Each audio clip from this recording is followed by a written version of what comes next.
அனைவருக்கும் வணக்கம். விஜயோட அரசியல் வாழ்க்கைய மொத்தமா முடிச்சு கட்டுற மாதிரி ஒரு காணொளி வெளியாகி இருக்கு. அதுல விஜய் எந்த அளவிற்கு ஒரு தற்குறி, ஈவு இறக்கம் இல்லாத ஆளு அப்படிங்கிறது எல்லாம் தெளிவா பதிவாகி இருக்கு.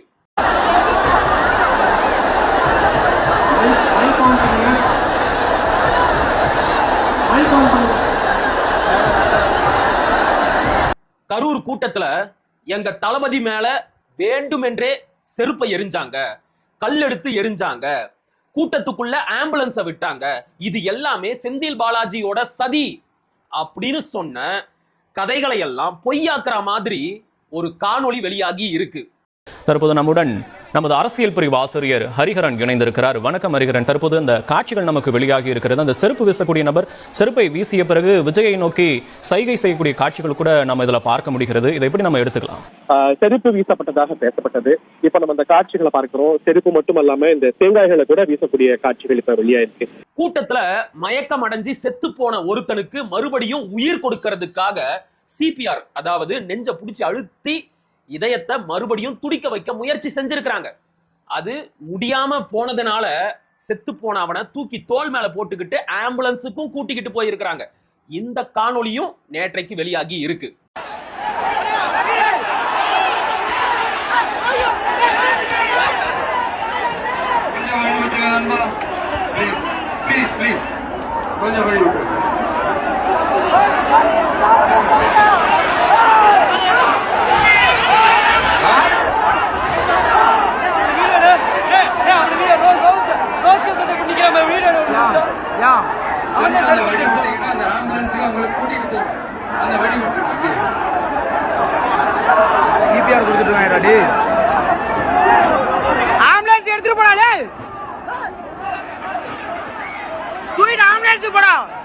இத்தனை நாட்களாக தாவேகா தற்குறிகளும் அதிமுக அரைமெண்டல்களும் கட்டிவிட்ட கட்டுக்கதைகளும் பேசிய சதி கோட்பாடுகளும் மொத்தமாக உடஞ்சி நொறுங்குற மாதிரி நேற்று இரவுல இருந்து பல முக்கியமான காணொளிகள் தொடர்ந்து வெளியாகிட்டே இருக்கு. அது எல்லாத்தையும் முழுசா பார்த்துட்டு வாங்க.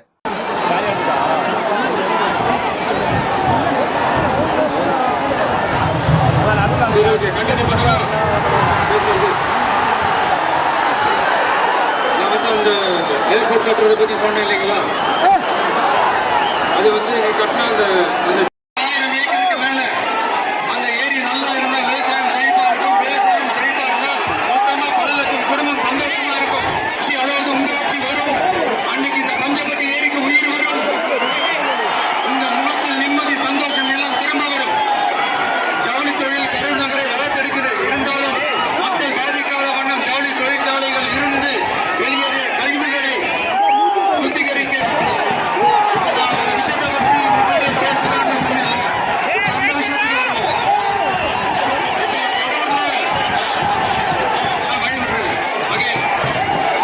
கீழே அமுங்க மாட்டேங்கிற அதை பயப்படுறாங்க.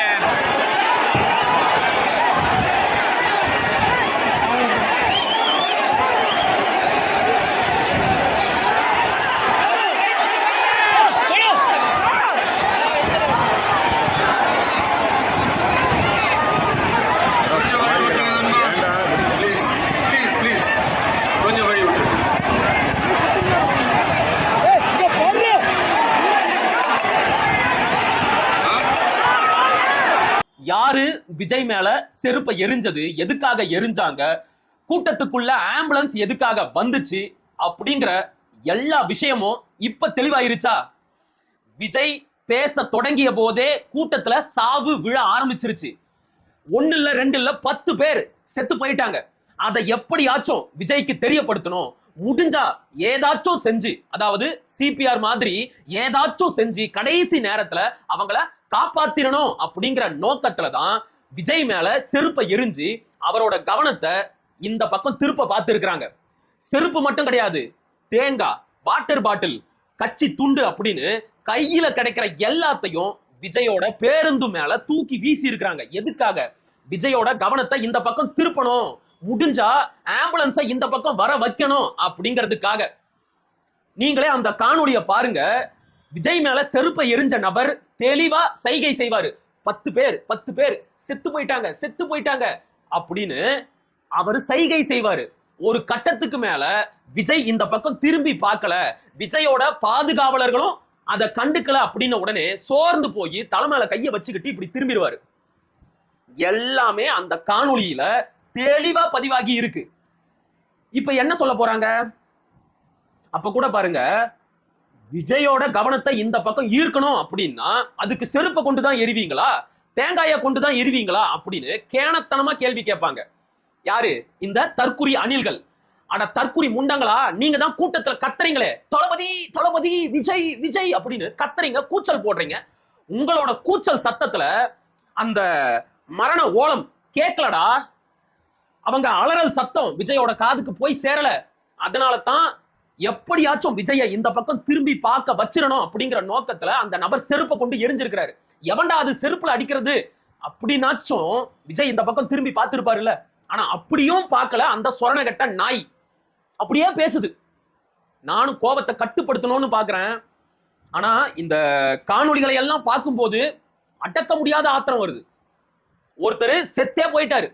கூட்டத்தில் இருக்கிறவங்க அவருக்கு சிபிஆர் பண்றாங்க, இதயத்தை பிடிச்சி அழுத்துறாங்க.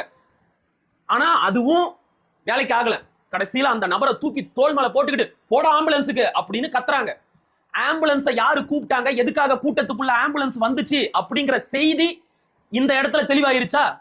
இது எல்லாமே விஜய் வந்த பேருந்தோட இடது பக்கம் நடக்கிறது. புரியுதா? நீங்க விஜயோட பேருந்துக்கு முன்னாடி நிக்கிறீங்கன்னு வைங்க, உங்களுக்கு இடது பக்கம் இந்த சம்பவம் எல்லாம் நடக்குது. வலது பக்கம் 3 பேர் சரிஞ்சு விழுந்துட்டாங்க. பாட்டிலுக்கு 10 ரூபாய் அப்படின்னு பாடினாரு தெரியுமா? அப்ப 3 பேர் அவுட். இப்படி விஜயோட பேருந்த சுத்தி அவருடைய பார்வைக்கு எட்டா மாதிரியே பல மரணங்கள் அங்க நடந்திருக்கு. இப்ப சொல்லுங்க, எதை வச்சுக்கிட்டு திமுக தான் இதுல சதி பண்ணிருச்சு, செந்தில் பாலாஜி தான் இதுல ஏதோ சதி பண்ணிட்டாரு அப்படின்னு இவங்க சொல்றாங்க? அதுல ஏதாச்சும் துளி அளவுக்கு உண்மை இருக்கா? சொல்லுங்க. இப்ப இந்த கட்டுக்கதைகளையும் சதி கோட்பாடுகளையும் பேசிக் கொண்டிருந்தவர்கள் இந்த காணொளிகளுக்கு என்ன பதில் சொல்ல போறாங்க? விஜய் என்ன பதில் சொல்ல போறாரு? நேற்றைக்கு கொஞ்சம் கூட குற்ற உணர்ச்சியே இல்லாம, மனசுல எந்த ஒரு வருத்தமும் இல்லாம 4 நிமிஷத்திற்கு சினிமா தனத்தோட ஒரு காணொளியை போட்டாரு இல்ல விஜய். இப்ப இதுக்கு வந்து பேச சொல்லுங்க. ஒரு பிரஸ் மீட்டை வச்சு பத்திரிகையாளர்கள் முன்னாடி அவங்க கேட்கிற கேள்விக்கெல்லாம் நேர்மையா பதில சொல்ல சொல்லுங்க. என்ன சார், நீங்க பேசிக்கிட்டு இருக்கும் போதே இத்தனை சாவு விழுந்திருக்கு, உங்களுக்கு அது தெரியவே இல்லையா அப்படின்னு பத்திரிகையாளர்கள் கேட்கிற கேள்விக்கு விஜய் நேர்மையா தைரியமா பதில் சொல்வாரா? சொல்ல முடியுமா அவரால? விஜய விடுங்க, விஜயோட தற்குறி ரசிகர்களாகட்டும், இல்லைன்னா விழுந்து விழுந்து இப்ப விஜய பாதுகாத்து கொண்டிருக்கின்ற அதிமுக ஆதரவு அரை மென்டல்களாகட்டும், இவங்களை பார்த்து கேட்கிறேன், இந்த காணொளிக்கெல்லாம் நீங்க என்ன பதில் சொல்ல போறீங்க? சொல்லுங்க. 4 நாட்களாக செந்தில் பாலாஜி சதி, திமுக சதி அப்படின்னு எல்லாம் பேசுனீங்களே, இப்ப இந்த காணொளிக்கு என்ன பதில் சொல்ல போறீங்க? இந்த வீடியோவை பார்க்கிற சின்ன குழந்தை கூட தெளிவா சொல்லிரும், அவன் எதுக்காக சைகை காட்டுறான், அவன் எதுக்காக விஜய் மேல செருப்பை தூக்கி எரிஞ்சான் அப்படிங்கறதையெல்லாம் ஒரு சின்ன குழந்தை கூட தெளிவா சொல்லிரும். ஆனா எரும கடா மாதிரி வளர்ந்திருக்கிற உங்க மாட்டு மூளைக்கு இது எதுவுமே தெரியாது இல்ல? அப்படி விஜய காப்பாத்தி என்னதான்டா செய்ய போறீங்க? உங்களோட திமுக எதிர்ப்பு அரசியலை காட்டுறதுக்கு வேற விஷயமே கிடைக்கலையா? இத கேட்டா நாங்க விஜய காப்பாத்துறோம், நீ ஏன் திமுகவை காப்பாத்துற அப்படின்னு கேணத்தனமா கேட்பானுங்க. எனக்கு திமுகவை காப்பாற்ற வேண்டிய கட்டாயம், நிர்பந்தம், அவசியம் எதுவுமே கிடையாது, எதுவுமே கிடையாது. ஒருவேளை திமுக தான் இந்த கரூர் சம்பவத்திற்கு பின்னாடி இருக்கு, அவங்க தான் உண்மையாகவே ஏதோ சதி செஞ்சு இவ்வளவு மரணங்களுக்கும் காரணமா இருக்கிறாங்க அப்படிங்கிற உண்மை மட்டும் தெரிய வந்துச்சுன்னு வையு, விஜய அடிக்கிறத விட 100 மடங்கு 1000 மடங்கு திமுகவையும் செந்தில் பாலாஜியையும் அடிப்போம், தூக்கி போட்டு மிதிப்போம். ஆனா இங்க முதன்மை குற்றவாளி விஜய். அவர் செஞ்ச பல தவறுகள் தான் 41 உயிர்கள், அப்பாவி உயிர்கள், பச்சிளம் குழந்தைகள் சாவுக்கு காரணமா அமைஞ்சிருக்கு. அப்ப அதை பேசியே ஆக வேண்டிய கட்டாயத்திற்கு நாம தள்ளப்பட்டு இருக்கிறோம். திமுக அரசு மேல எந்த தப்புமே இல்லை அப்படின்னு நாங்க சொல்லவே இல்லையே. விஜய் மேல முன்வைக்கின்ற அத்தனை குற்றச்சாட்டுகளையும் திமுக மேலையும் வைக்கிறோம். இந்த இடத்துல திமுக அரசோட இன்டெலிஜென்ட் ஃபெயிலியர் ஆகி இருக்கு, மாற்று கருத்தே கிடையாது. காவல்துறை போதுமான அளவிற்கு செயல்படல, அந்த குற்றச்சாட்டையும் நாங்க முன் வைக்கிறோம். டிசம்பர் மாசம் போக வேண்டிய கரூர் நாமக்கல்லுக்கு விஜய் அவர்கள் ஏன் செப்டம்பர் மாசமே வந்தாரு? செந்தில் பாலாஜிக்கு போட்டியா கூட்டம் நடத்த பாக்குறாரு. அதிக அளவிற்கு கூட்டத்தை அவரு கூட்ட முயற்சி செய்வாரு. எனவே அரசு இயந்திரம் முன்னெச்சரிக்கையோட இருக்கணும் அப்படிங்கிற அட்வைஸ் இன்டெலிஜென்ஸ் கொடுக்க மறந்துருச்சு. இல்லைன்னா அதை சரியா கணிக்காம விட்டுடுச்சு. இது முழுக்க முழுக்க திமுக அரசோட இன்டெலிஜென்ட் ஃபெயிலியர். அதை நாங்க மறுக்கவே இல்லை. அளவுக்கு அதிகமான கூட்டம் மாவட்டத்துக்குள்ள வருது அப்படின்னு தெரிஞ்ச உடனே மாவட்ட ஆட்சி நிர்வாகமோ காவல்துறையும் ஒண்ணு மாவட்ட எல்லையை இழுத்து மூடி இருக்கணும், இல்லையா கூட்டத்துல அதிகமான காவலர்களை இறக்கி இருக்கணும். இது ரெண்டுத்தையும் செய்யாம இருந்தது காவல்துறையோட தப்பு, மாவட்ட ஆட்சி நிர்வாகத்தோட தப்பு. இப்படி எல்லா குற்றச்சாட்டுகளையும் திமுக அரசு மேலையும் வைக்கிறோம், ஆட்சியாளர்கள் மேலையும் வைக்கிறோம். ஆனா எல்லாத்துக்கும் மூல காரணமா இருக்கிறது யாரு? விஜய்.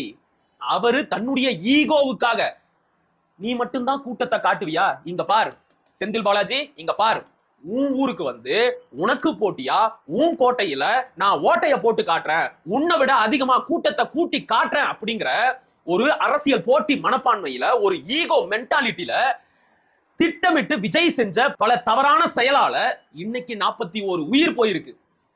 அப்ப இங்க முதன்மை குற்றவாளி யாரு? விஜய் தானே. அப்ப அவரைத்தான் பேசணும்.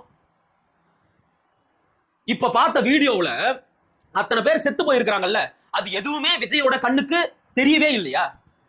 சரி விடுங்க, அவருக்கு தெரியாது. ஏன்னா சுத்தி ஆயிரக்கணக்கான ரசிகர்கள் அவரை கொண்டாடுறாங்க, அது மட்டும்தான் அவருடைய கண்ணுக்கு தெரிஞ்சிருக்கும். அதனால அந்த பேருந்துல இருந்து ரொம்ப தூரத்துல நடந்த அந்த மரணங்கள் எதுவுமே அவருடைய கண்ணுக்கு தெரியல அப்படின்னே வச்சுக்கலாம். ஆனா விஜய் பேசிக்கிட்டு இருக்கும்போது அந்த பேருந்த ஒட்டினா மாதிரியே ஒருத்தரை தூக்கிட்டு போனாங்கல்ல, அது கூடவா விஜய்க்கு தெரியல? இத்தனைக்கும் அந்த நபரை தூக்கிட்டு போகும்போது விஜய் அந்த பக்கம் தான் பார்த்துக்கிட்டு இருக்கிறார். ஏன்பா என்னாச்சுப்பா, என்னாச்சுப்பா, அவருக்கு என்னாச்சு? பேச்சை நிறுத்திட்டு ஒரு நிமிஷம் கேட்டு இருக்கலாம்ல. அந்த நபர் தலை தொங்கி போச்சு. அவர் அப்படியே தூக்கி பிடிச்சி விஜயோட பேருந்த ஒட்டினா மாதிரியே கொண்டு போறாங்க. இவர் இந்த பக்கம் திரும்பி பேப்பரை பிடிச்சி பேசிக்கிட்டு இருக்கிறாரு. நானா இது வாமுனரே ஒருத்தனை செத்து போன மாதிரி கூட்டு போறாங்க, பார்த்தும் பார்க்காத மாதிரி திரும்பிக்கிட்டேனா? மனசாச்சு இல்லனா? ஒரு நிமிஷம் கீழே குனிஞ்சு பார்த்திருந்தா விஜய்க்கு அங்க என்ன நடந்திருக்கு அப்படிங்கிறது தெரிஞ்சிருக்கும். ஆனா எந்த ஒரு சுய நினைவும் இல்லாம சாவி கொடுத்த பொம்மை ஆட்டம், ப்ரோக்ராம் பண்ண ஃபேக்டரி ரோபோட் ஆட்டம், கையில எழுதி கொடுத்ததை படிச்சே ஆகணும் அப்படின்னு பைத்தியக்கார மாதிரி அப்படியே வண்டி மேல திரிஞ்சு திரிஞ்சு பேசிக்கிட்டே இருக்கிறாரு. இவரையெல்லாம் என்ன சொல்றது? இவரெல்லாம் ஒரு தலைவரா? தற்குறி. தலைவனே இந்த அளவுக்கு தற்குறியா இருந்தா ரசிகர்கள் எந்த அளவிற்கு மட்டமான தற்குறியா இருக்கும்? போயிருச்சுடா, 41 உயிர் போயிருச்சு. அத பத்தி எந்த கவலையும் இல்லாம நேத்தைக்கு ஒரு ஈனத்தனமான ஒரு வேலையை இந்த தாவேக்கா காரங்க பார்த்து வச்சிருக்காங்க. விஜய் போனார் இல்ல அந்த பஸ்ஸுக்கு நேற்றைக்கு ஆயுத பூஜை கொண்டாடி இருக்கிறாங்க. மானங்கட்ட பசங்களா, செத்த 41 பேரோட வீட்டுல இன்னும் 30ஆம் நாள் காரியம் முடியலடா. செத்தவனை புதைச்ச இடத்துல அந்த ஈரம் காயலடா. அதுக்குள்ள அத்தனை பேர் சாவுக்கு காரணமா இருந்த விஜய் வந்த அந்த பேருந்துக்கு ஆயுத பூஜை கொண்டாடுறீங்க. இவனுங்க எந்த அளவிற்கு கேடுகட்ட ஈவு இறக்கமற்ற ஒரு கூட்டமா இருக்கிறாங்க பாருங்க. இவனுங்க தான் மாற்றா? தப்பி தவறி இவனுங்க எல்லாம் ஆட்சி அதிகாரத்துக்கு வந்துட்டானுங்கன்னு வைங்க, தமிழ்நாட்டோட நிலைமை என்ன ஆகும் அப்படிங்கிறத நீங்களே யோசிச்சு பாருங்க மக்களே. அன்னைக்கெல்லாம் ஒரு அம்மாவை பாக்குறேன், எப்படியும் குறைஞ்சது ஒரு 60-70 வயசு இருக்கும். விஜய் அவர்கள் 4 நிமிஷம் வீடியோ போட்டதை செய்தி ஊடகங்கள்ல காட்டுறாங்க. அந்த டிவி பொட்டியை புடிச்சுக்கிட்டு இந்த அம்மா கத்துது, நீ கவலைப்படாத ராசா, உன் மேல எந்த தப்பும் இல்ல, அது உன்னால நடக்கல, நீ நல்லா இரு, கவலையே படாத, நீ தான் முதலமைச்சர், நீ தான் அடுத்த முதலமைச்சர். கருமம். இந்த இனத்துல நாங்களும் வந்து பிறந்திருக்கிறோம் அப்படின்னு நினைக்கும் போது கூசுதுரா, உடம்பெல்லாம் கூசுதுரா. 4 நாளா இதை பத்தி பேசி கத்தி தொண்டை தண்ணி வத்தி போய் இருமல் வந்துருச்சு, ஜுரம் வந்துருச்சு. என்னைக்காச்சும் இந்த இனம் திருந்திராதா? சினிமா மோகத்துல இருந்து, சாராய போதையில இருந்து வெளியே வந்துராதா? இன உணர்வும் மான உணர்வும் பெற்று உலகத்துல மற்ற தேசிய இனங்கள் மாதிரி வளர்ந்துராதா அப்படின்னு எங்க குடும்பத்தை பகைச்சுக்கிட்டு நாங்க வந்து இந்த வேலையை செஞ்சுக்கிட்டு இருந்தா, நாங்கெல்லாம் கேன பசங்க, திமுக கிட்ட காசு வாங்கிட்டு பேசுறவனுங்க. இப்ப எங்க மேல இந்த பழியெல்லாம் சொன்னவனுங்களுக்கு நான் ஒரே ஒரு கேள்வியை மட்டும் கேட்டுக்கிட்டு இந்த காணொலியை முடிச்சுக்கிறேன். காணொலியோட தொடக்கத்துல சில வீடியோக்களை காட்டணும்ல, அதுக்கெல்லாம் என்ன பதில் சொல்ல போறீங்க? என்ன பதில சொல்ல போறீங்க? இப்பவும் நீங்க உங்க தளபதி மேல எந்த தப்பும் இல்ல அப்படின்னு தான் பேசுவீங்க. எனக்கு என்ன நினைச்சோ இல்ல மத்தவங்களை நினைச்சோ கூட பெருசா கவலை இல்லை.